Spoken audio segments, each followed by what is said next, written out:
horrible at putting, I'm horrible at keeping plants alive. And I was so proud of myself. I'm like, what an amazing accomplishment. I was finally able to keep a plant alive, watering it every single week. And I realized 2 days ago, it was a fake plant. That's why it's still alive. So, good morning, everyone. Hey, we're going to have a lot of fun today, and you're going to learn a lot about getting into your own mind and communicating even better with yourself so you can communicate better with your customers, with your prospects. This is all about embracing the best part of yourself and leveling up your mindset. There are three things that are really important in any business. And the first one is mindset. The second one is strategy. And the third is action. So I'm going to be teaching everybody today how to instill the right mindset so you know the right strategies so you can take the action that you need to take to really level up in your personal life and in your professional life. I am a behavioral communication specialist. So what I teach people how to do is change their habits, change their behaviors, change their way of thinking by teaching them self-hypnotic ways to gain control, for them to gain control over their subconscious mind and over what they want to do in life and who they want to become in life. I'm also known worldwide as the anxiety relief guy. I specialize in helping people overcome anxiety quickly and also feeling more confident so they can have confidence on demand and live more of a high-performing, productive life. And that's exactly what I'm going to teach everybody how to do today, is how to level up and how to live more of a high-performing life. Now, I like interaction, so I'm going to be asking a lot of questions today. I'm going to be asking for feedback as well. I'm going to be asking for you to use the chat box as well. So that way this is a real engaging and also beneficial presentation today. So I want you to be able to take so much away from this that you feel empowered, inspired, and motivated to make the changes that you want to make, not just in your personal life, but also in your professional life as well. Today's presentation is called the STAR Success System. I'm going to teach you what you need to know in order to become not just the star in your business, but also the star in your personal life as well. And how we developed this, I also do stage shows, and I'm also a comedian as well, which many of my jokes aren't funny. I more work with other people to help them be funny. And one of the things that I do in my stage shows is I use the power of hypnosis in order to hypnotize other people so they become funny, so they also embrace that better part of themselves. And at the end of every show that I do, I give everybody this really powerful experience where people leave saying, I've never felt this good before. I've never felt this good before. I feel absolutely amazing. And this is all done with helping you getting into that part of your mind so you can make the necessary changes really, really quickly. So I'm just going to ask everybody, and what I'm going to ask you to do is to just follow along with me, because we're going to do some interactive exercises and demos. So raise your hand. I can see people in the videos. Raise your hand if you felt stressed or anxious over the past 2 weeks about anything. Right. Absolutely. If you haven't raised your hand, congratulations, you've been dead for a week, right? Everybody feels some level of stress and anxiety at some point in their life. It's how they handle that stress, handle that anxiety, which helps them move forward from things. Now, how many people, by raise of hand, feel that when you can control your stress and anxiety and the things that used to bother you no longer do like they did before? How many people feel that when you take control over those things that stress you out, you live a happier, better, healthier life? Yeah, right. More productive. You see, I find that the things that really hold us back are those negative belief systems and the negative thoughts that we have about ourselves. I'm going to teach you how to rewire those today so you can actually gain control and gain momentum, like I said, in your personal and your professional life. Now, here's how this is going to work. I'm going to teach you a few really powerful psychological strategies that you can use to create change very quickly. People ask me all the time, they said, Dan, I've had these internal patterns where I've gone to therapists, I've taken medication, I've gone to psychiatrists, I've gone to doctors, I've done meditation, I've done visualization, I've done yoga, I've exercised, I've done everything under the sun. I've gone to self-help seminars, and I haven't been able to change those patterns that I feel hold me back. What can I do? And when I teach people these strategies and teach people that change can happen quickly, they really start to gain control in their lives. Now, I want to make something clear. I am not going to be controlling you. I wish I had that power and that ability, but I don't. I'm not going to be controlling what you do. I am going to be making some suggestions that you can follow through with. So here's something that is just a little icebreaker. We talked a little bit about stress. We talked a little bit about anxiety, and there are sometimes things that are in our personal life or our professional life that can sometimes make us feel stressed or anxious. I'm going to teach everybody a really powerful 30-second stress reduction technique that you can do anytime you feel stressed, nervous, or anxious. And it works almost instantly. Are you ready for this? Everybody nod your head. Good. Okay, perfect. All right, here we go. Everybody take one of your hands, put it out like this. Good. Excellent. Think of something that really stressed you out or really annoyed you over the past couple of weeks. When you got one, nod your head. Good. Now, here's what we're going to do. We're going to take our thumb. We're going to put our thumb and touch it to our little finger like this. Okay. Then we're going to put our index finger and touch it to our thumb and little finger. And then we're going to take the ring finger and we're going to touch it down as well. What this does, this is a powerful stress reduction technique. Whenever you're really stressed out, you do this and it will release your stress. Now, if you're really, really stressed out, you can do it with both hands and it will work even better. So whenever you're stressed out, remember the laughter that you are doing right now, because every time you do this, you're going to remember how surprised you were that you actually were able to do this today. And the stuff that we're doing, it's not like the Hail Zainu thing or anything like that. I'm not going to turn you into ducks or platypuses or anything like that. This is something where I'm teaching you how to gain control over your mind. There's not going to be any clucking like chickens, dancing on tables, walking like zombies, or falling asleep or anything like that today. Although my job is to kind of put people to sleep, but in a slightly different way. All right. So with that said, that's a fun little exercise that I use to just break the ice a little bit. And that little stress reduction exercise, I teach this to people all around the world. And a lot of times when people come and they see me at workshops, people will do that to me in the hallway and they'll give me that symbol in the hallway. And other people who aren't aware, they'll say, "That is so rude. That person just gave you the middle finger." I said, "No, they didn't." I said, "It's a very powerful stress reduction technique." So when you know, you know. And now you're part of the inside club. So now you know the technique. You're part of the inside club. So now you know one really quick and effective way to reduce your stress. And sometimes we need to release those endorphins. Here's how this all works. This works because I'm going to be teaching you how to get into the subconscious part of your mind. So if you're watching me here, we have the conscious part of the mind. The conscious part of the mind is a very logical, analytical, critical part of the mind responsible for willpower, decision-making, and judgment. This is where you do all of your analyzing. This is where you have, where most therapists work with the conscious part of the mind, where if something's bothering you, people usually say, "Oh, just calm down." But never in the history of calm down have the words calm down actually helped somebody calm down. So I'm going to teach you ways that you can actually release this inner calm so you can start responding better to things. Imagine what it would be like for you to walk into your sales room or walk into a studio session or doing a photo shoot where you are in control of your emotions and you just feel this like Zen ability to be there, and you tune everything else out and you get into this state of focus.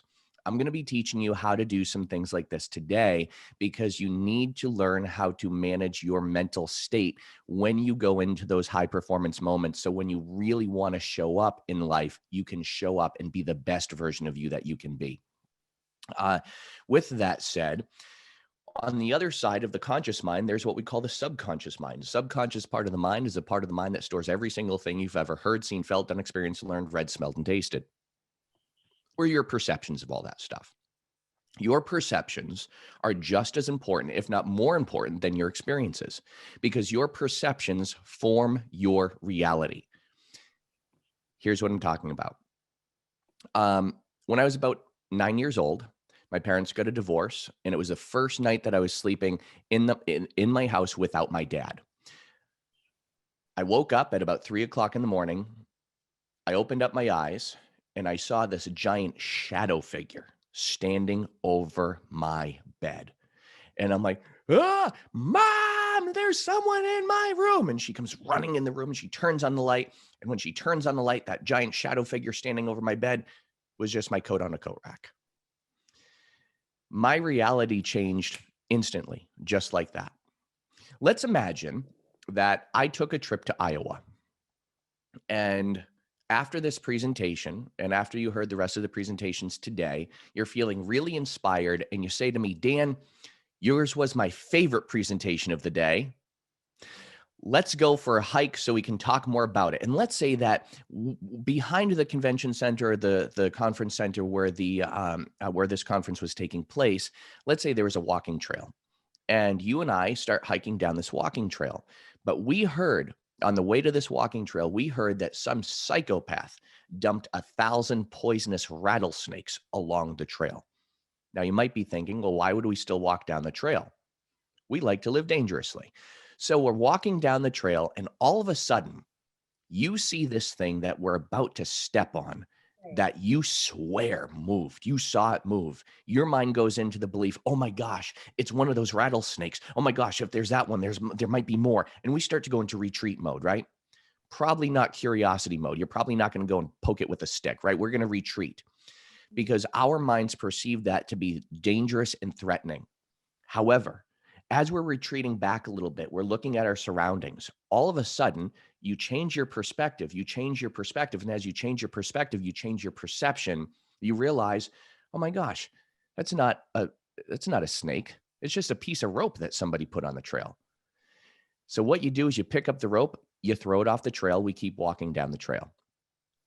Just like that, your perception changed instantly. Think about this as well.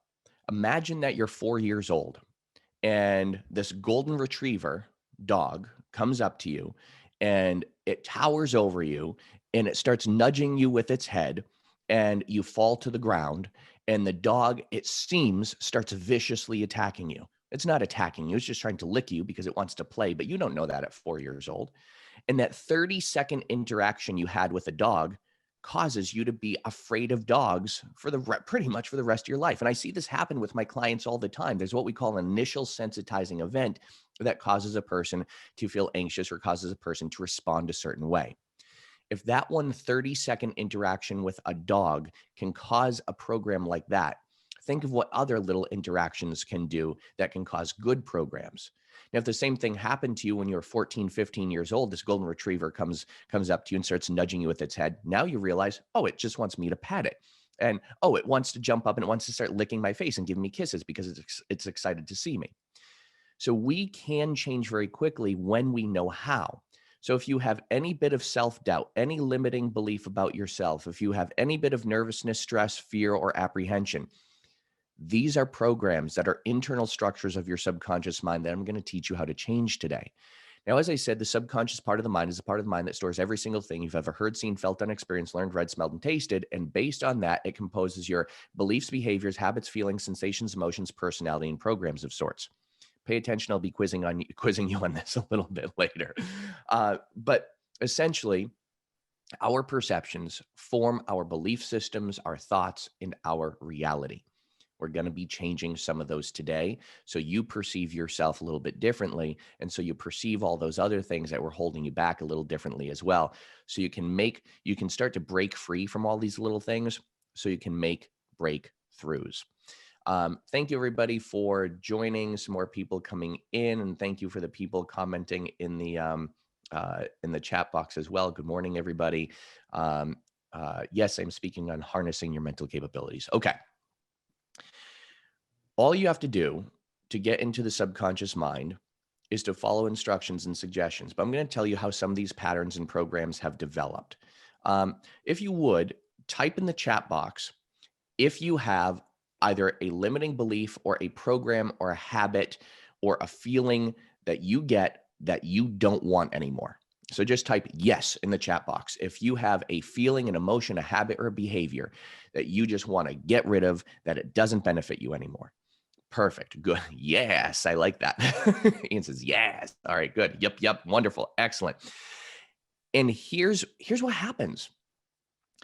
The first step is recognizing that which we want to break free from, because that activates the part of the brain called the reticular activating system, the RAS, which is responsible for awareness.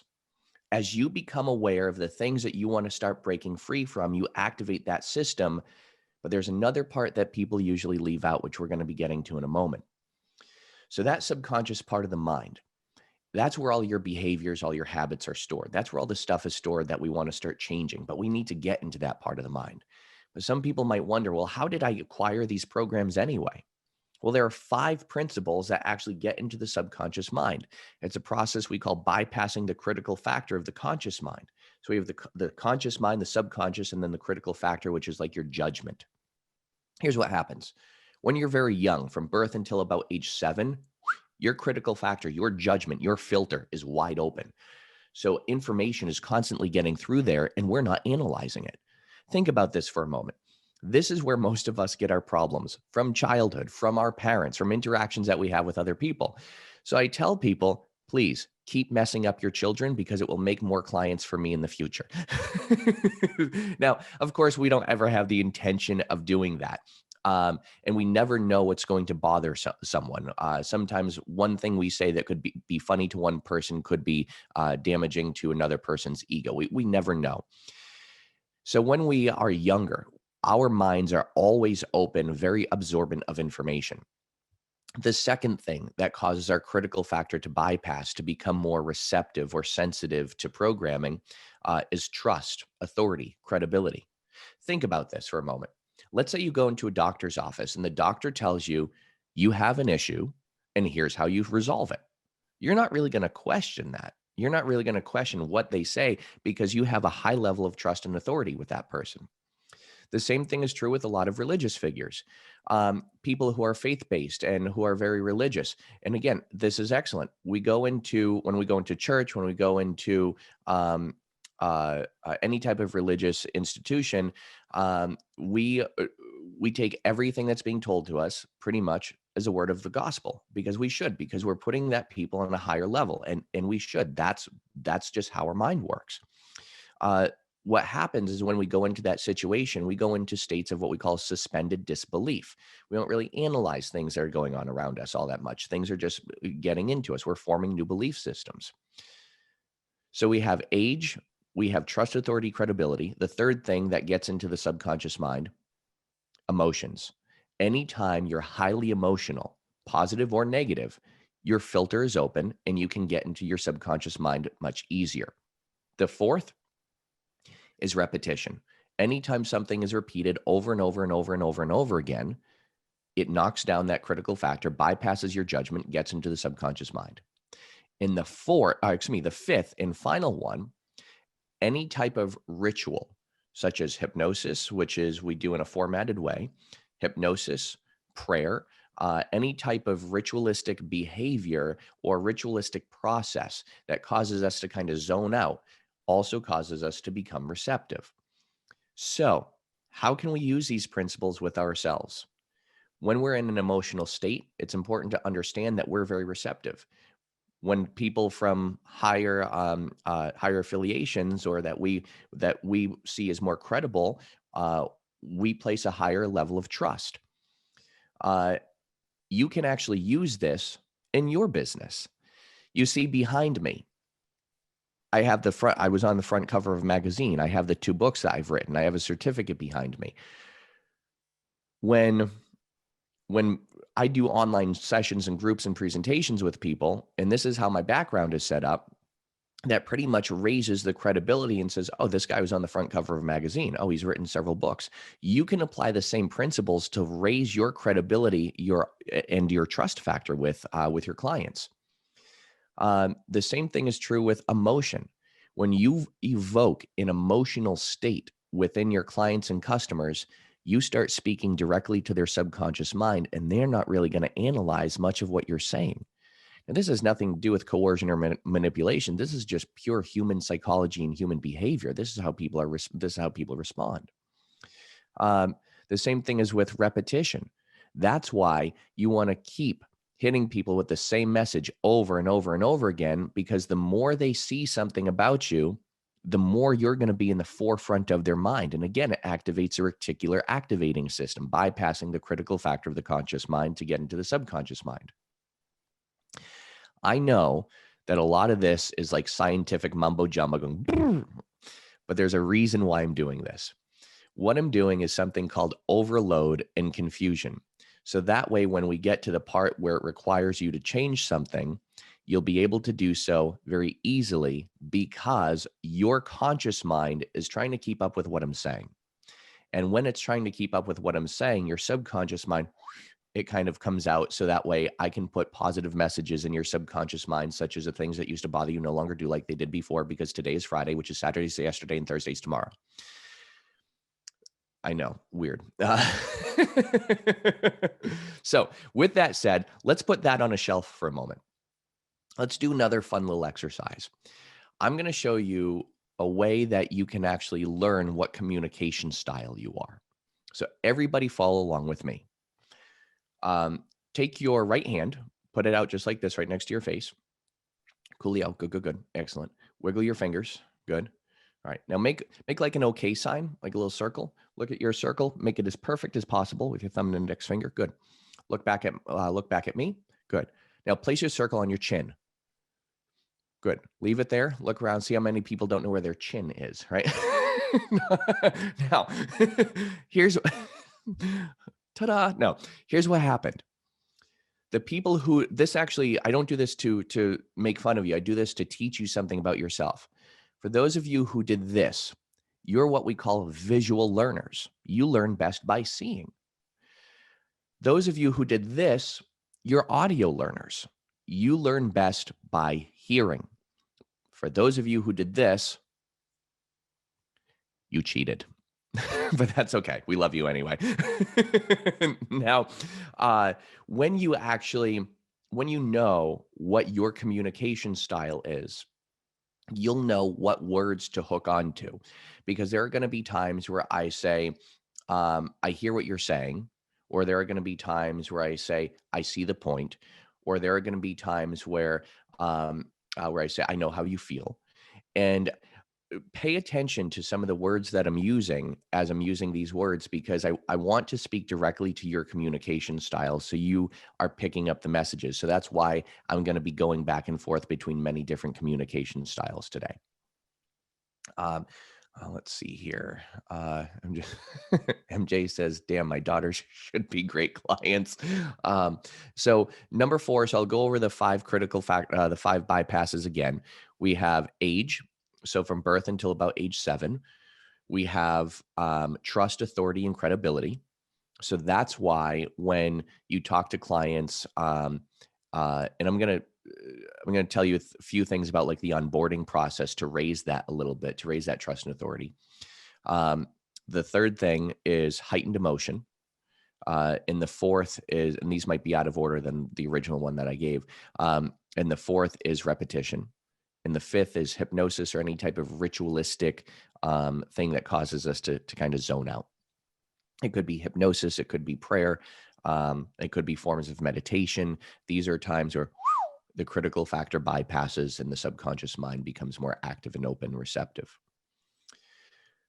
One of the things that you can all do to start raising that credibility factor is to look at your onboarding process. And when you look at your onboarding process of what do you do when a prospect reaches out to you, what process do you put them through? So here's a couple of things that I will suggest to you, and I think Mike Stone might be, Mike Stone is a pro at this as well. You want to provide as much value as possible. Whenever people reach out to me, I make it mandatory that they sign up for my 28-minute video that brings them through my process. In that video, there's one slide in that video that talks about how I did a TED Talk that got over 12 million views, and that how I go on tour all over the world, and that I've written several books, and I'm a podcast host, and this and this and that. So I'm planting the seed that people will say, this guy he knows his stuff. He's been around the block a few times. He's probably not going to be cheap. So that right there sets that value, and it sets that credibility. It raises the bar. Another thing that I have people do is fill out a questionnaire on my website so I can better serve them. And then I put them through what I call an insight session or a discovery session, where I'm gaining some more insight into what they'd like to achieve and accomplish. You can do the same thing in a portrait session or for a portrait session, where you have a person watch a video first, and then you have them fill out a questionnaire so you can deliver the best possible experience. What this is going to do, it's going to raise the trust, authority, credibility, and likability that your clients have for you, which is actually going to allow you to charge more for your services, because it's going to set you apart from the competition. Now, with that said, I don't believe in competition. I believe in colleagues. We are all colleagues. We're not competitors. If you were all competitors, you probably wouldn't all be on this together right now, because I find that competition, having the mindset of, oh, that person's my competition. Usually what competition does is it causes people to undercut one another instead of provide more value and charge more. The more time or perceived time you're spending with your prospects, the more connection they're going to form with you. And the more connection they form with you, the more they're going to want to work with you, even if you charge more than the other person, because they're having that bond. They have a click factor with you now, and they've already put a lot of time into getting to know you and your process.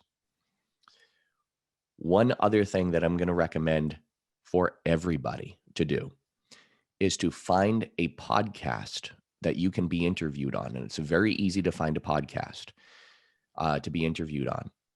And you can talk about the 3 things that can help people look really good in business photos or family photos or portraits. Talk about 3 things that people can do to do XYZ. And you find a podcast to be interviewed on. And then when anybody reaches out to you, you say, here's a podcast that you can listen to that I was interviewed on, where you can discover a little bit about my process and some ways to prepare for the session. Again, what this is going to do, it's going to raise your credibility. And it's going to cause people to say, wow, this person knows what they're talking about. So what you're doing is you're doing what we call a direct drive technique into a person's subconscious mind. So this isn't just about me teaching you how to reprogram your subconscious mind. It's teaching you how to also get into other people's subconscious minds as well. So that way they're not really going to analyze that much of what you're saying, or they're going to be able to form that deeper connection with you. Other value that I've used with photography groups before, a pre-portrait guide or a color guide of these are some colors that really go well together. You can go right on canva.com and you can have this right on your website where people can download your color palette or your color guide. Like, these are the good colors to go together. Or when we're taking photos, avoid stripes or avoid busy patterns. So the more information you can deliver before, the more value you are creating for your customer. Is what I'm saying make sense? If it is, let me know in the chat box, and let me know if you have any questions about this or need any resources for anything I'm talking about, because this is what is going to help you feel better. And awesome. And people are saying, love Canva. And yes, it's canva.com. their initial campaign was, "It's so easy, a monkey can do it." So now they have all these templates and that you can use.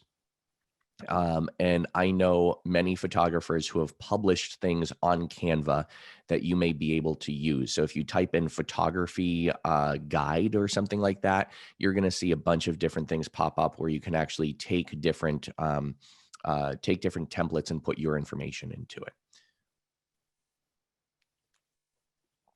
Coffee break. Okay. So with that said, that's how you can use that trust, authority, and credibility to get into other people's subconscious minds to help boost your business and to also help boost the way you feel about yourself. Because when people start coming through this funnel, you're going to discover that it's going to make you feel better because people are also going to be asking you more intelligent questions. They're going to be higher quality leads. Here's the very first thing that happened when I started implementing this in my business. And if you all want to see how I implement this, you can go to my website, which is dancandell.com, which I'll put in the chat box. Don't go there now, but I put it in the chat box so you can copy that URL, dancandell.com, and you're going to see how I set up my funnels. And when you go through it, you're going to see, and there's when you scroll down on the website, it says, discover the video that made Dan a world famous hypnotist and made him the anxiety relief guy. And so again, when people are reaching out to me, they have the perception, this guy's probably not going to charge $25 an hour.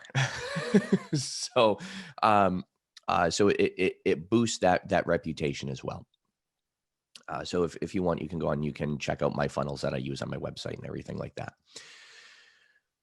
Now, let's start getting into mastering your psychology, because you're learning how to master the psychology of getting into your clients' or prospects' subconscious minds and becoming a person of influence. Let's talk a little bit about reprogramming your mindset and your belief system. As I said, one of the things that I do is called the Star Success System, where I help people become the star of their personal life and of their professional life. I have found that there's a collection of 5 attributes that people can harness and focus on that's going to literally change their life when they master these 5 attributes. When I first started giving this presentation about 4, maybe 5 years ago, I gave everybody the attributes.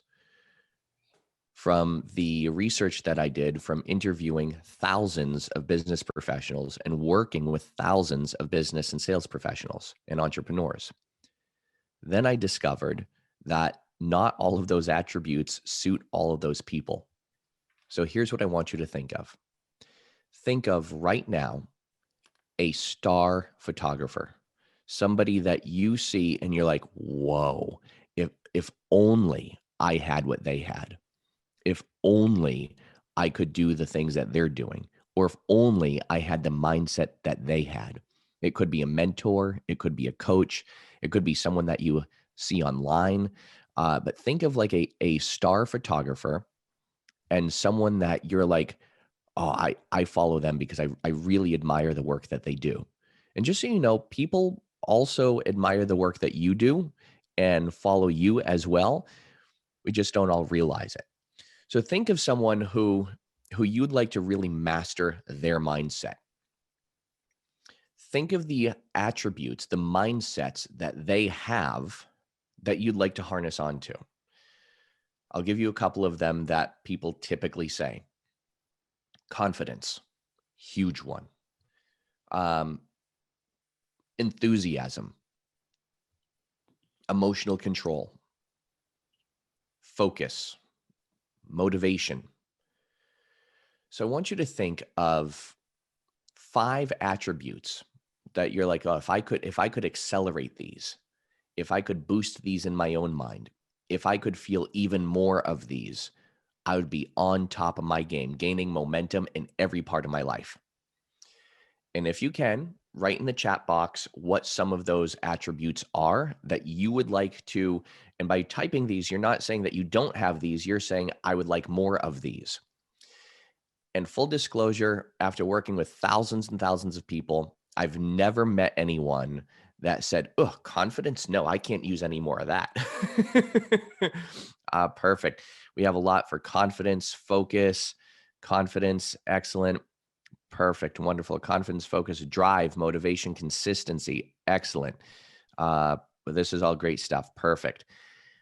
Professional image. Okay. Excellent. Good. Motivation, energy, enthusiasm, drive, and balance. These are all fantastic. Write these now. Write these down so you can start categorizing them. Great aura. Excellent. Just kind of like radiate, right? There is a book by a woman called Amy Cuddy called Presence. And presence is a combination of confidence, comfort level, and passionate enthusiasm. And those attributes are seen as the most admirable, attractive qualities amongst all human beings. The more you can harness onto these abilities that you're talking about right now, the better you are going to be able to be in your business, the better you're going to be able to show up in your personal life and your professional life. If you haven't read the book by Amy Cuddy, read that book by Amy Cuddy, because it's also an Audible. It is a fantastic book. It teaches you all about how to harness onto your inner superhero, your inner superpower. Now, Scott, is it okay if I share my screen for a sec? Yes. Cool. I will have to make you co-host, I believe, to do that. So perfect. Make co-host. Perfect. Let's see here. All yours. I am now the co-host. Oh, goody, goody. All right. Screen share. Here we go. All right. So can everybody see this lovely little star, right? So this star has obviously 5 points. 1, 2, 3, 4, 5. I have found that there is a combination of 5 attributes that really set people apart from anybody else who's their competition or from anything else when they're achieving a goal. So write down what you think your top 5 are. And like I said, a lot of people said confidence. So that's probably going to be on here. So I'm going to write that. Let's see here. You know what? No, we're not. So confidence is one that many people wrote down. Another one that many people wrote down, motivation. Another one that many people wrote down, balance. Another one that many people wrote down, focus. Another one that many people wrote down is motivation. I think we said that one already. Drive. Write down whatever top 5 resonate with you. And then in the middle of the star, write the words me, or write the word me. Because this is who you're going to be. We're going to increase the drive, the motivation, the focus, the confidence, all of those attributes that you really want to harness onto. And I'm going to send you this because there are some questions that I'm also going to send you they're called insight questions. And those insight questions are going to help you achieve the goals that are connected to these mindsets and these attributes. Oops, there we go. Stop share. There we go. All right. Let's see here. Perfect. So with that said, here are a couple of mindset techniques that I'm going to teach you that are going to help instill these abilities into your subconscious mind. Number 1, there's something that I teach photographers that's called the SD card method, which is a way to narrow down your focus. This is really important. This is military black ops stuff. When you think of a military officer, when they go into combat, they become focused, centered, and balanced. Even though bullets are whooshing by their heads, even though enemies are charging at them, even though they have bombs going off places or landmines or air raids, they stay centered, focused, and balanced. The things that would really freak us out calm them down. Their heart rate decreases. Their focus intensifies. Their breathing slows down. The reason why is because there are certain mindset hacks that the military teaches to some of their top military officers, so that way they can stay focused and go into a survival mechanism. Normally, the survival mechanism is fight, flight, or freeze. However, when a military officer learns these attributes, learns these techniques, the things that instead of going into fight, flight, or freeze, they go into focus and they go into flow. The reason why is because it allows them to make clear decisions to protect themselves and to protect the people around them. Now, if you and I went into that same battlefield, we'd go into fight, flight, or freeze, and we probably wouldn't make it too far. The same thing is true with the sales room. I worked with 3 people yesterday who all gave presentations. They all were sales professionals. They all would do sales meetings, and every single one of them had performance anxiety. And they'd say, when I get up in front of the group or when I start doing a sales call, my heart races, my breathing increases, my eyes kind of start darting around. So we can actually have the opposite effect by doing something that I teach called the SD card method. And this is how to take any one of those little programs that distract you and toss them away. Would you like me to lead you through the SD card method, which is just a pretty cool focus method that's going to help you get focused, centered, and balanced? Yeah. Yes. No. No. Okay. Perfect. All right. Good. Hell yeah. Okay. Good. All right. Just want to make sure. All right. So here's the SD card method. The first thing we have to do is think of, let's see here. And Scott, what I'm going to do, I'm going to stop recording and then start up again. So this is broken into 2 parts. Is that okay? Okay. Yep. All right. Just because some people, they say, I just bypass all the other stuff. I just want to get straight to the SD card. So that way you're not going to have to fast forward through it or anything like that. So I'm stopping the recording. All right, cool. So here's the SD card method. Step 1, identify whatever that program is that's running through your mind or that's holding you back that you want to get rid of. It might be doubt. It might be anxiety. It might be nervousness. It might be stress. It might be scatterbrained. Think of whatever that program is that you would like to overcome, that you'd like to just get out of your mind. Like literally, if someone could pull it out of your head, what is that program? Once you identify the program, we're going to do a technique that is going to help narrow your focus and to get that out of your head. So here we go. As you become aware of that program, imagine that it's recorded on a little SD card or a little memory card, much like one you put into a camera. And imagine that little SD card is inserted into a slot, like right around where your temple is. So everybody do this. Imagine it's right there. And everybody, on my count of 3, you're going to pluck it out. And when you do, you're going to make this sound because we want to connect a sound to it.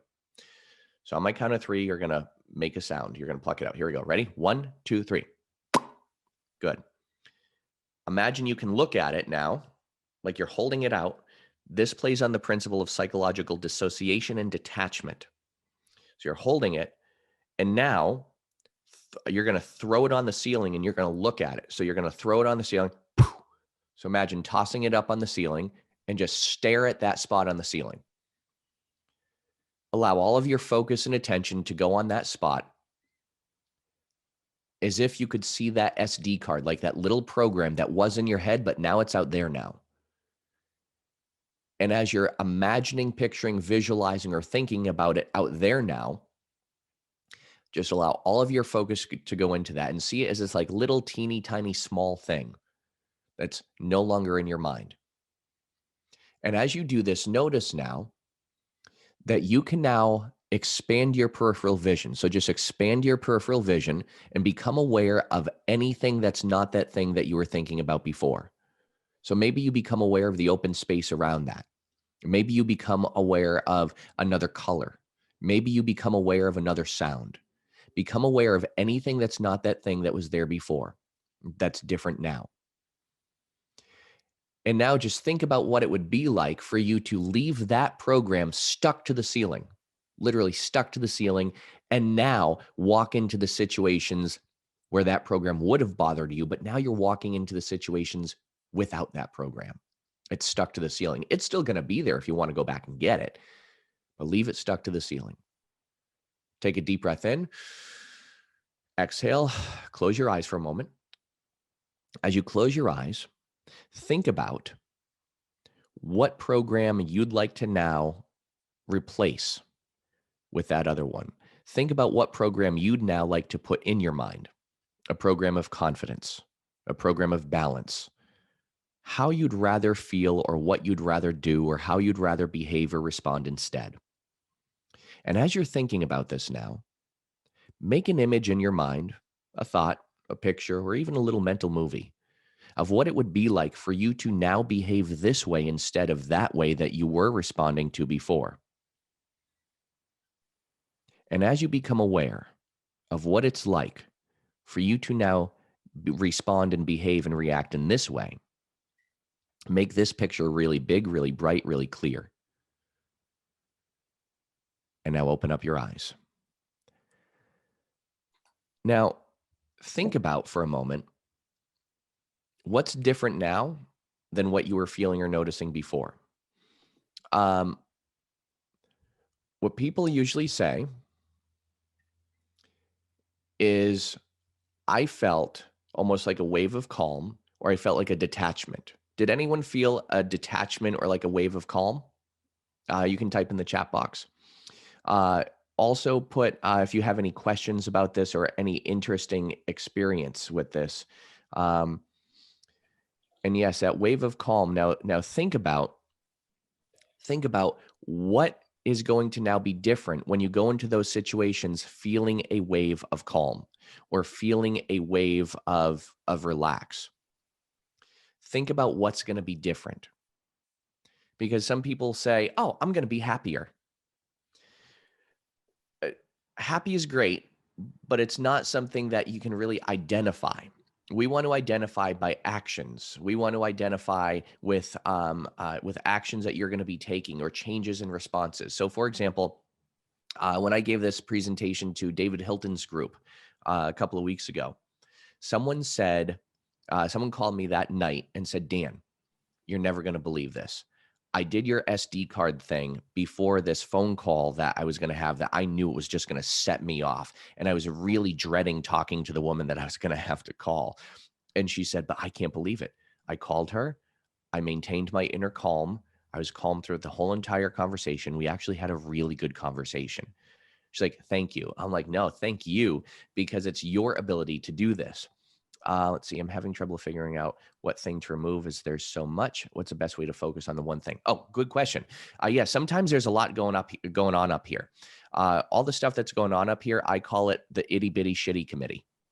So, so we all have one of those in our head, and it's an inner committee of these team members that prevent us from getting our poop in a group. That's a clinical term for getting your shit together. And and so hopefully there's no kids listening right now. So what we can do is take one thing at a time and ask yourself which one thing is going to help me the most. If I take out one thing, what is going to help me the most? Because because there's usually what we call a carryover effect. So let's say it's a person. And one of my clients I had a couple of days ago, she got this really visceral response anytime she would get a phone call from her boss. And so what she did, she took her boss and her boss was the SD card, and she took the boss out and poof, threw it up on the ceiling, tossed it up on the ceiling. And she's like, now it's like he looks really, really teeny and tiny and small, and even his voice has changed. And instead of saying like, you didn't do this job good enough, now it's like, you didn't do the job good enough. And she said, it's actually kind of funny now. And there's a carryover effect just from focusing on one thing. And I said, what's going to be the carryover effect? What other things is going to influence for you now? And she said, well, oh my gosh, I'm not going to be stressed out when he calls me anymore. She said, I'm also going to be able to respond more calmly to him. She said, when he's a jerk to me and when I respond really negatively to that, then I have a really short fuse with my family when I get home. So I'm not going to have a short fuse anymore with my family when I get home. They're going to be happier. We're going to be connecting better. I'm going to be able to sleep better because I'm not always going to be worrying about him calling me the next day saying that my work stinks. So just from focusing on one thing there, and Scott says, whoops, there goes Chris on an SD card on the ceiling. So just focusing on one thing has a positive carryover effect.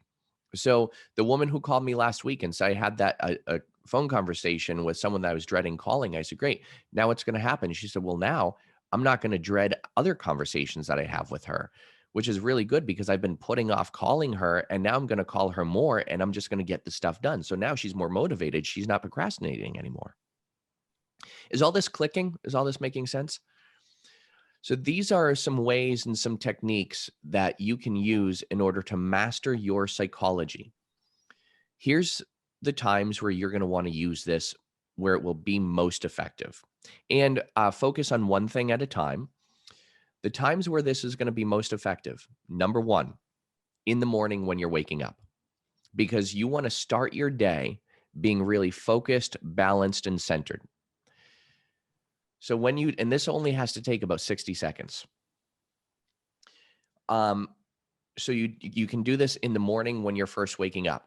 Just imagine taking anything that could be stressing you out or that you anticipate could be stressing you out about the day. Like maybe you have a difficult conversation to have, or maybe your kids are making snow angels in the living room and shaving cream.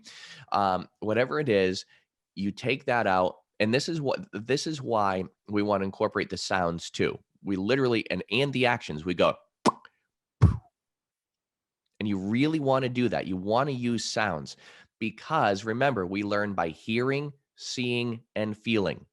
So we're adding all different modalities to this to appease every learning modality. So hearing, that's why we're making something audible. You want to hear the sound. The feeling, you want to feel the feeling of like plucking it out. And seeing, you want to imagine seeing the SD card stuck to the ceiling. So again, you want to pull it out, look at it. Again, this goes on psychological dissociation. Throw it onto the ceiling, toss it onto the ceiling. And rolling your eyes up, by the way, rolling your eyes up helps you go into a different psychological state. It promotes different brainwave activity. And when it changes your brainwave frequencies, you become more receptive. So when you like that, after you do this for about 2 weeks in a row, so you can do it in the morning, you can do it before you go on a call, you can do it if you feel aggravated or frustrated or stressed. And again, 30 to 60 seconds, that's all it takes. The more you do that, the more natural it's going to be. So for after about 2 weeks, all you really have to do when you're feeling stressed or when you have what we call a junk thought from that itty bitty shitty committee, all you really have to do is do this. And that's it. And it's going to be what we call anchored or conditioned into you. Lisa, the dog is looking at me as if to say, what the hell is wrong with you? These things have been anchored into you and conditioned into you. So that's why we want to replace the conditioning. We want to put this conditioned response into you and take the old conditioned response out. I'll give you an example of this. I'm going to play everybody a song. Let's see here. Here it is. I'm going to play everybody a song. And this was on a commercial from a couple of years ago. And I think they still use it, but let's see if this brings anything back.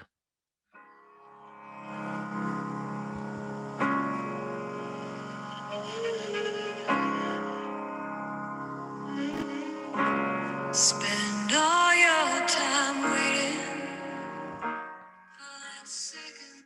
That's a mood kill. Okay.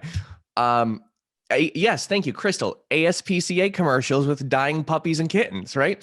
Now, you don't even need to see the commercial. You hear that song, and what's the first thing you say? Change the channel, right? Or you start crying.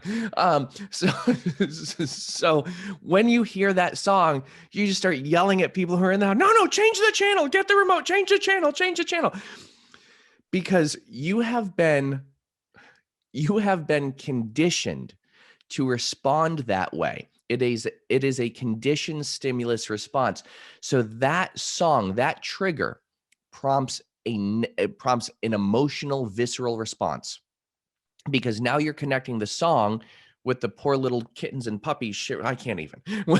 So it brings back that memory, that thought, and so you don't even need to see it in order to feel sad. You just hear it. In fact, if all you just did was watch the commercial without the sound, it wouldn't have the same effect. So yes, Pavlov, exactly. Thank you, Mike. The Pavlovian dog, operant conditioning. Pavlov rang a bell and would present the dogs with food and they'd salivate. Ring the bell, present the dogs with food, they'd salivate. Ring the bell, no food, they'd still salivate. It's a response that is conditioned. So what we're doing by going, we are deconditioning the anxious, nervous, or doubtful response. So that way you're putting in a better program instead. Now I'm only human and I use the same techniques that I'm teaching you. And believe me, if they work for me, they're 100% going to work for you. And a couple of weeks ago, I'd reached out to one of my friends and I texted him. And this was like in the morning, and didn't text me back. And this person like usually gets back to me right away. So I'm with another friend and we're driving. And she looks at me and she's like, something's bothering you. I said, yeah. I'm like, my friend didn't text me back. Like something must be wrong. He must I must have said something that really upset him.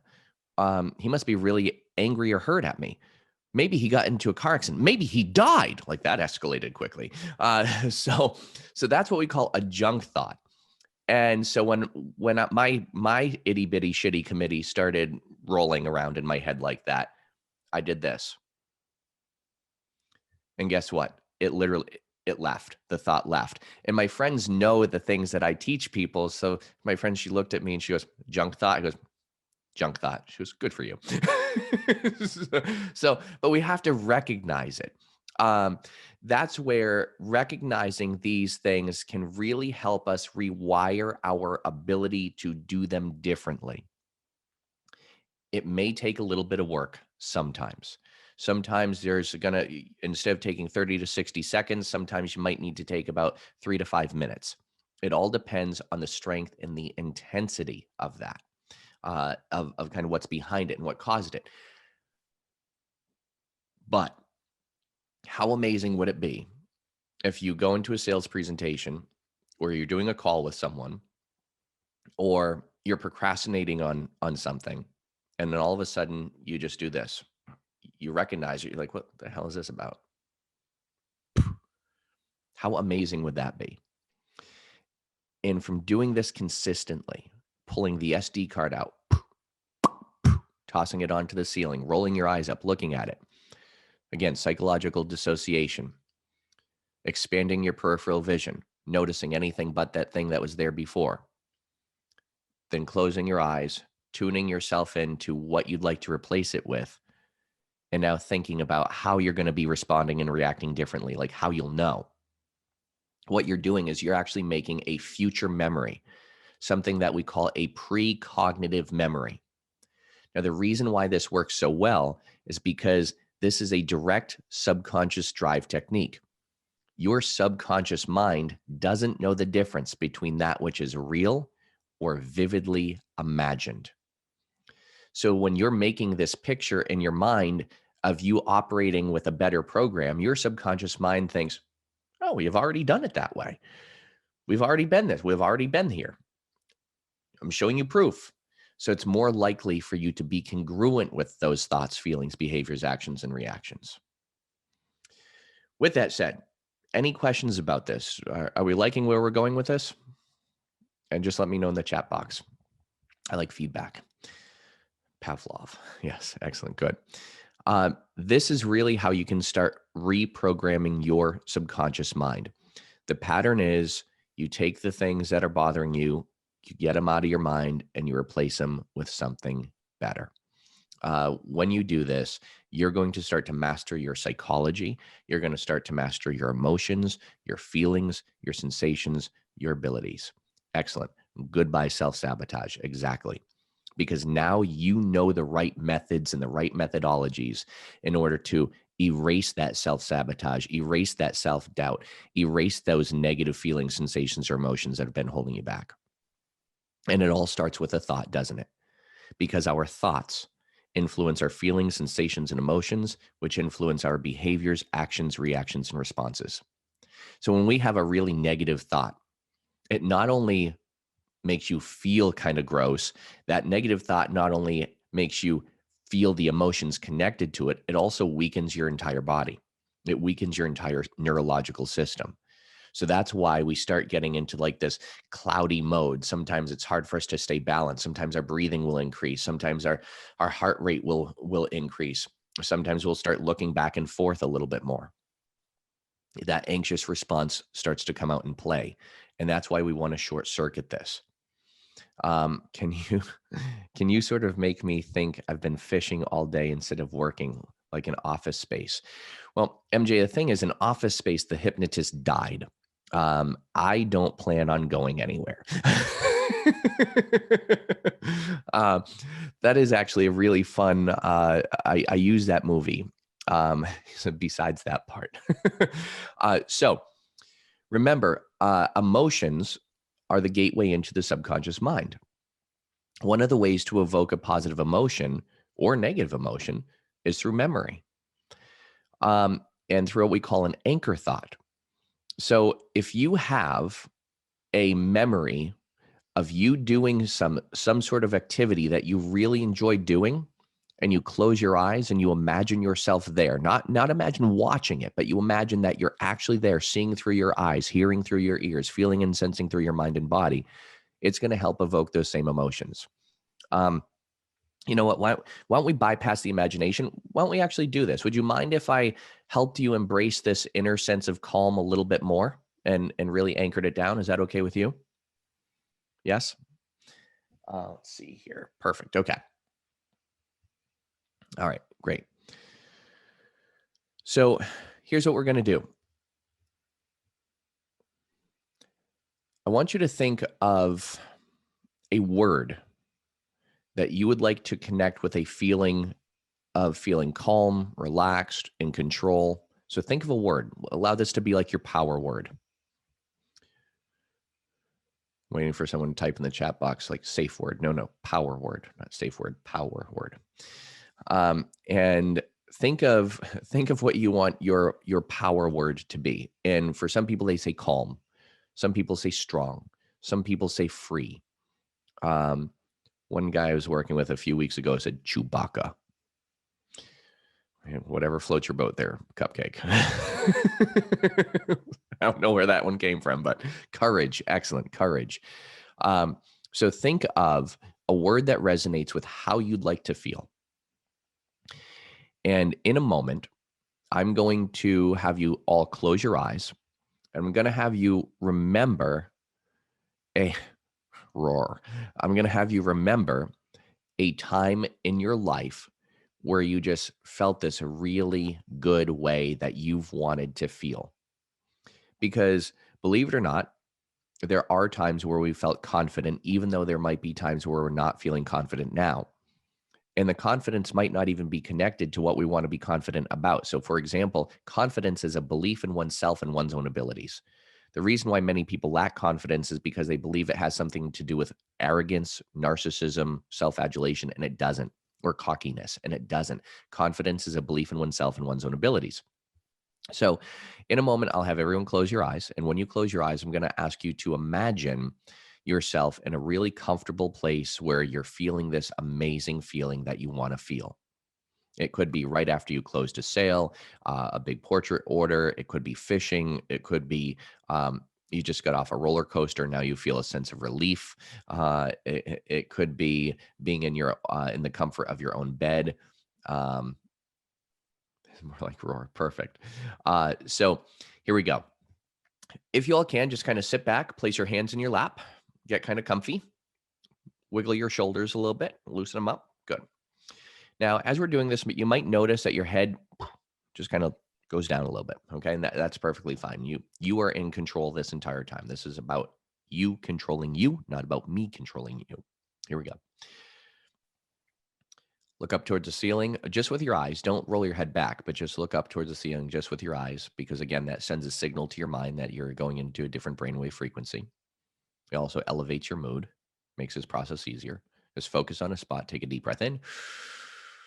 Exhale slowly. As you exhale slowly, close your eyes. When you exhale slowly, it also stimulates the vagus nerve, which sends endorphins, dopamine, serotonin, activates the parasympathetic nervous system responsible for calmness and relaxation. As I'm talking to you now, just listen to the sound of my voice and follow along with what I'm saying as if I'm your internal GPS, guiding you where to go, giving you the right directions and instructions to get to your desired destination of inner calm or peace or confident or courage. Now, your imagination is the own private rehearsal room of your mind. Through your imagination, you can be anywhere you want to be, doing whatever you want to do. So now just allow your imagination as you picture, imagine, visualize, or think about a wonderful, beautiful, peaceful place, or a place where you felt this amazing feeling that you want to feel. Take your imagination there right now, here, now. As I count from 5 to 1, just let this scene in your mind become clear, even if it's a fleeting thought. 5, 4, 3, 2, 1. That's right. It could be a beach. It could be a fishing trip. It could even be on a tropical island, high on a mountaintop, or driving along the side of a country road. It could even be in the comfort or safety of your own bed. But think about this now. And as you hold your mind here, float into this feeling and float into this situation. Just float into it now. And as you float into it now, see what you'd see, hear what you'd hear, feel what you'd feel, sense and think what you'd sense and think.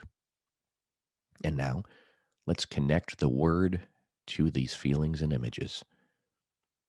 Anytime you want to feel this way, anytime you want to bring your mind to this wonderful inner sense of peace or calm or confident or relax, all you have to do is just close your eyes for a brief moment, take a deep breath in, exhale, and just say that word silently to yourself 3 times in a row.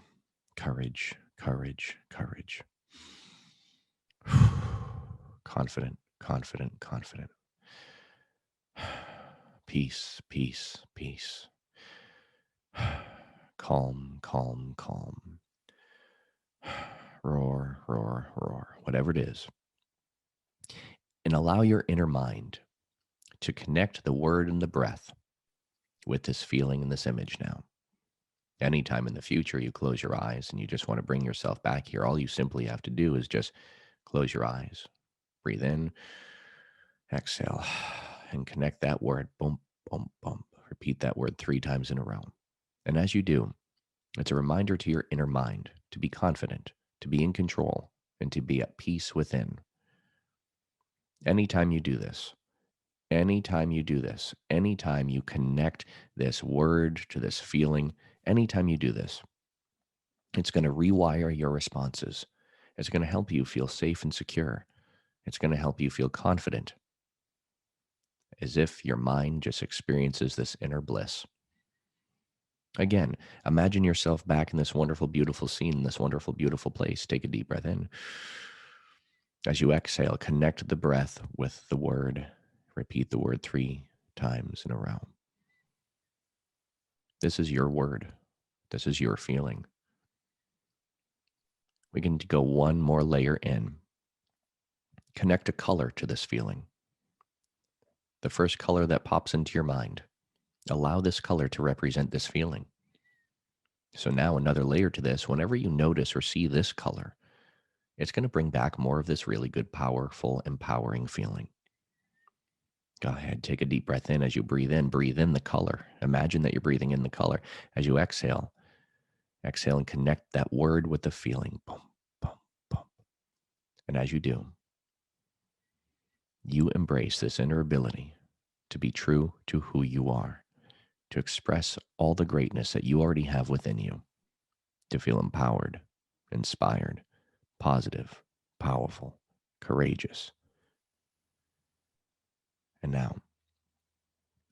now, even as I count to 5 and you open up your eyes, you still hold on to this wonderful, beautiful bliss feeling.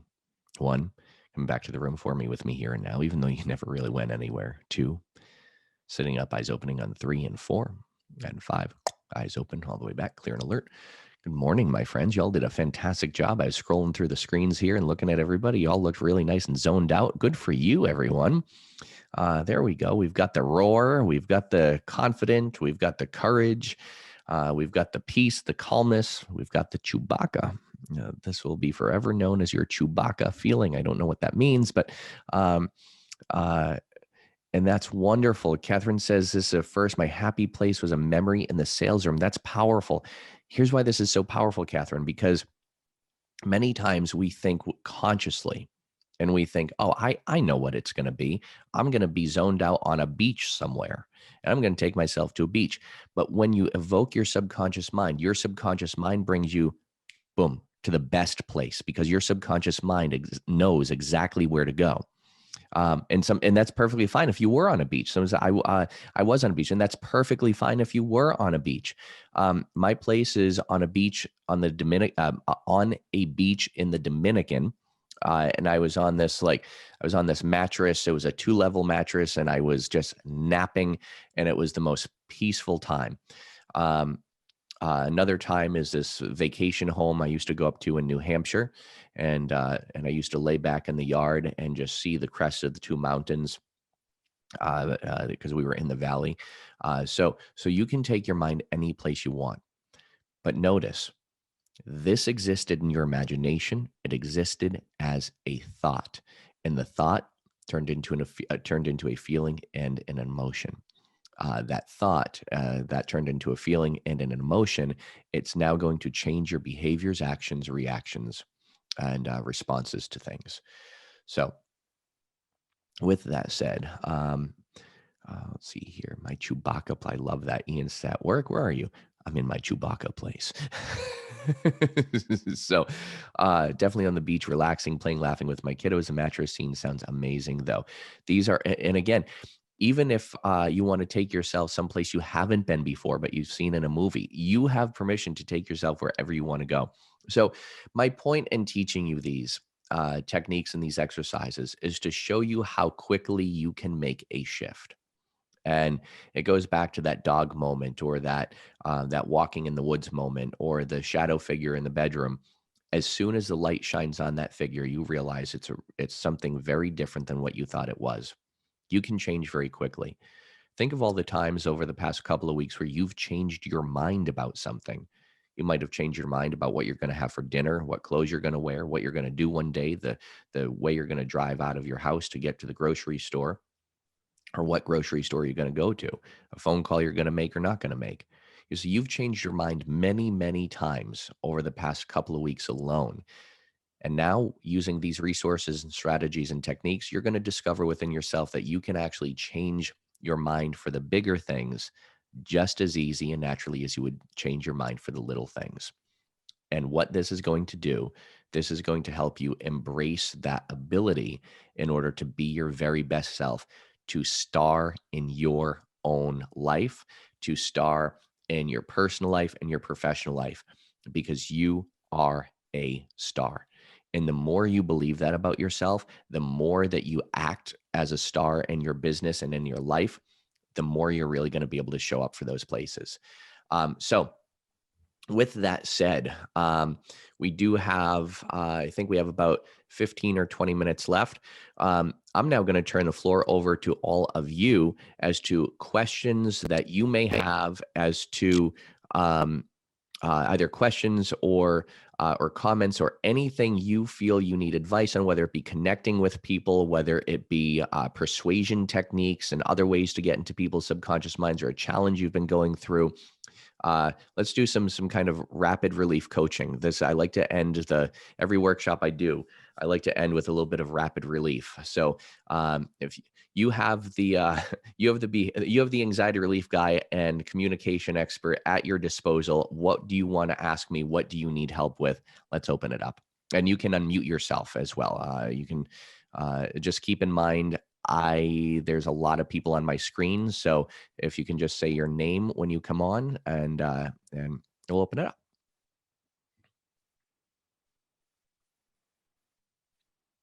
Hey, Michael. How are you? I'm terrific. How are you doing today? Good. I guess one of the things that I'm struggling with quite a bit is, so I have been a single dad for the last 19 plus years for both of my daughters. Mm-hmm. And I spent a lot of time focusing on what their needs were and Sure. everything for them, and not focusing on myself at all. So I'm having trouble transitioning now that they're getting to be older, 17 and 19. Absolutely. Of learning how to take care of myself and go back into things that make me happy. I'm going to give you a little bit of advice that I give my clients who, and I've heard this many, many times before. Are you ready for this? Yep. Okay. The number one thing is you've got to want to do this for yourself and not have it be a need, because you might be saying, I need to take time for myself. I need to take time for myself. I need to put myself first. When you change that to want and a desire to take care of yourself and to start doing things for you, you're going to work harder for that. Now, here's the thing though. We are normally taught not to be selfish. And when we feel that we want certain things and we're going to work for things for ourselves, then all of a sudden what happens is we go into this mode saying, we were taught not to be selfish, but that's selfish to deserve or to want to work on me and to want things for me. That's selfish. But you've got to be selfish in order to get what you want. And it goes back to the mask example that a lot of people use, where if the masks come down on an airplane, you have to put the mask on yourself first before you help other people. Because when you put the mask on you first, you'll be able to help more people, because now you can breathe.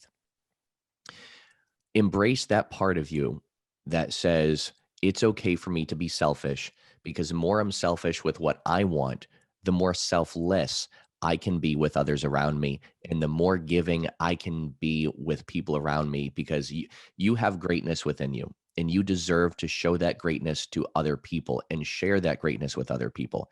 But you can't if you're not selfish with what you want. And a really good way to be selfish with what you want, and this is where the bonus that I'm going to give, Mike, is going to really help you embrace your inner badass, because that's where it's going to help you take action, because your inner badass dude is going to be, I need to take time for me. I've been a single dad for 19 years, and now it's time to take care of me. Make sense? Yes, thank you. You're very welcome. This is great. I feel like we're on a radio show and we have people calling in. I love this. All right, who's next? Come on. Scott, let's open up the line to the callers now from PPI. First time caller from Boone.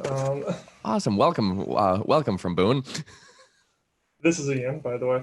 Hey, Ian. So I guess one thing I've been struggling with was I felt like creatively I was kind of in a good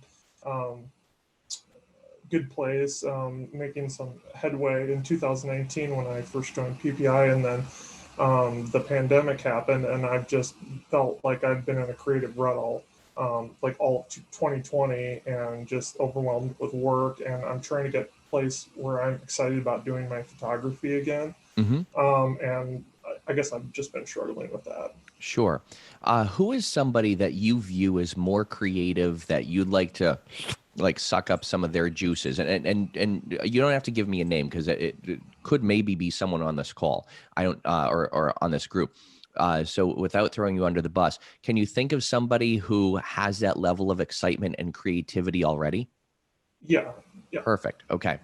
What you're going to do, this is what we call stealing resources. It's a mental attribute, a mental technique that I teach to a lot of athletes and business owners who say the same thing. They've been struggling with something, and it's like, well, chances are there's somebody else who already has the mindset that you want. So what you do, Ian, is you identify who that person is. You imagine, picture, or visualize that they're standing in front of you, as creative as they can possibly be, as excited as they can possibly be. Like, they have the excitement and the creativity that you want. And what you do is you imagine that they're standing in front of you, and you imagine that you can observe them from all angles, above, from below, from in front, from behind, from side to side. And you see all of this greatness that they have. And what you do, you ask yourself, how do I know they're more creative? What are they doing that's different than what I'm doing? What are they feeling? What are they sensing? The same thing with excitement. How do I know they're more excited than I am? And then what you do is you imagine floating into them and taking on their perspective and floating into their mind. What this is going to do, it's going to give you a perspective shift. And remember, our perspective changes our perception. So when you see things through their eyes, you feel and sense things through their mind and body, your subconscious mind is going to start to absorb some of the perceptions that allow you to perceive that person as more creative or as more excited. And then you float it back into you. And all of a sudden, you're going to start to solve problems a lot differently. You're going to start to notice within yourself being more creative, because you're going to take actions that indicate, wow, this means I'm more creative. But you've got to identify, how are you going to know when you're more creative? How are you going to know when you're more excited? What are you going to be doing differently? And what are you going to be doing that's going to be a signal of that? Does that make sense? Yeah, absolutely. All right, cool. And again, we're recording this, so when they send out the recording, and by the way, thank you so much, everyone, for sharing some obstacles and some struggles. I know it's not easy to get in front of like 50 or 60 people and share things that you've been going through, but please keep in mind that if you're going through it, many other people are as well, and they might be going through it differently. So use these techniques that I'm sharing with people and apply them to your situations as well. Catherine asks, is this a vampire technique? And MJ says, it is weird how you realize, getting things out makes it real. And that's why we really want to get these things, and that's why people like me exist, so you can get them out, so we can solve those problems. I think we have time for a couple more. Scott, what time are we going to say sayonara, my friend? We have you till 10:45. So. Ooh, oh, goody. Okay. Oh, so we got some more time for a couple more people. So anybody else? I got a question. Go ahead. Yes. This is Michael. Hey, Michael. Srizo. I really love your program. It's pretty awesome. Thank you. I think I understand the concept, but over the past 20 years, I have gone through a cycle of self-sabotage, and I figured out, I believe, where it came from. I think that visualization tool will help, as far as anytime I get close to some form of success, I default into sabotage. Got it. And it's been quite frustrating. And now that I'm cognizant of it, it's still a fight to overcome it to the full. Yep, absolutely. The self-sabotage is a learned behavior from what we call TMBs, which are called too much behaviors, and self-sabotage is definitely self-sabotage too much. So it's they're TMBs formed usually from anxiety, which can sometimes be. Did we lose Dan? No, are we still here? Is everybody frozen?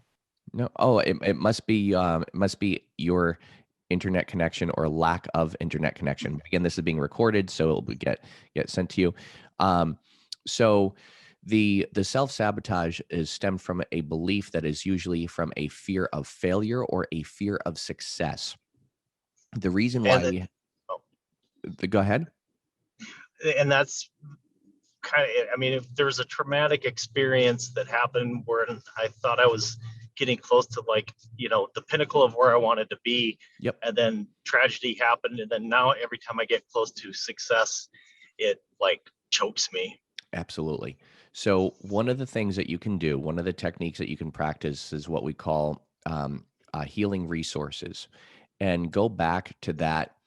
Go back to that part of you, that version of you that had that traumatic incident, and that's what we call an ISE, or an initial sensitizing event. And in your mind, in your imagination, and you can do this in a time where you're really relaxed and really calm. You think about going back to that time and giving that part of you advice, love, compassion, and strength. And then you ask yourself, if I had that then, what would be different then and what would be different now?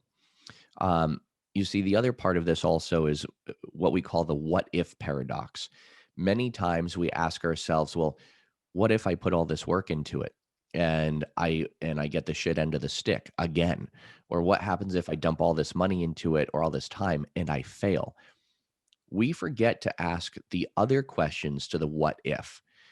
The other questions that we can put on the end of the what if are the so what am I going to do about it now? Or what am I going to do about it? So part of it, Michael, is asking yourself the next level questions.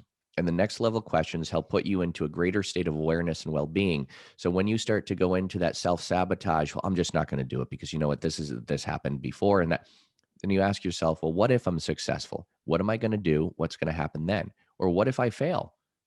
What am I going to do about it? So what? What now? Asking yourself these questions can lead to more resourceful insights. But I'm telling you, Michael, one of the things you can really do that's really going to help, and a good symbol of this is when you do go back to that trauma, you put your hand over your heart, because this is a really good symbol to be heart-centered. And you go back and you give that person, then you give that version of you love, compassion, strength, power, resources, advice, and wisdom. Of how he can start to work through that, because you have more knowledge now than he had then. And you do this little vision, and then you close the door on the past, and you bring whatever learnings into the present moment. That's going to help you get rid of that self-sabotage. Now, every time you notice yourself going into that same pattern, because it is a pattern habituated response, you put your hand over your heart and you remember love, compassion, safety, strength, security, wisdom, advice, knowledge. Make sense? Yes. Thank you very much. You're very welcome. You're very welcome. And thank you again. Thank you so much for sharing. And again, a lot of people have this either self-sabotage or fear of success or fear of failure. And these are learned habituated patterns. They are learned habituated belief systems that we've acquired from previous experiences and previous things that have happened. With that said, there are, thank you for sharing, everybody. There are two techniques. I wish we could do a group hug now, or I feel you, MJ, or at least hold hands and sing Kumbaya together. And I get this may have caused a lot of things to come to the surface. If you would like to join one of my programs, you can head over to my website. I do have some group programs that start to help work your way through this a little bit deeper. I don't want to sell those on here, pitch those on here, anything. If you're interested, just let me know. But here's what I really want you to be able to do. Take away from this with a sense of knowing that you are in control, and also understanding that personal and professional development is a journey. And what you're doing here and now is you're discovering so much about yourself in different levels of your mind that are going to help you gain momentum to stay the course and stay on that journey. A lot of times people, if they're told no, or they don't have business successes, then a lot of times people feel like they're a failure or they feel broken. And that's okay, because even the strongest people feel weak sometimes. And what you can know about this is that when you know these techniques, you can break out of it. But sometimes you do have to take a hot minute to feel, so you can deal with what you're going through, so you can heal from it. So remember those 3 words: feel, deal, heal. We feel the emotions that we're experiencing.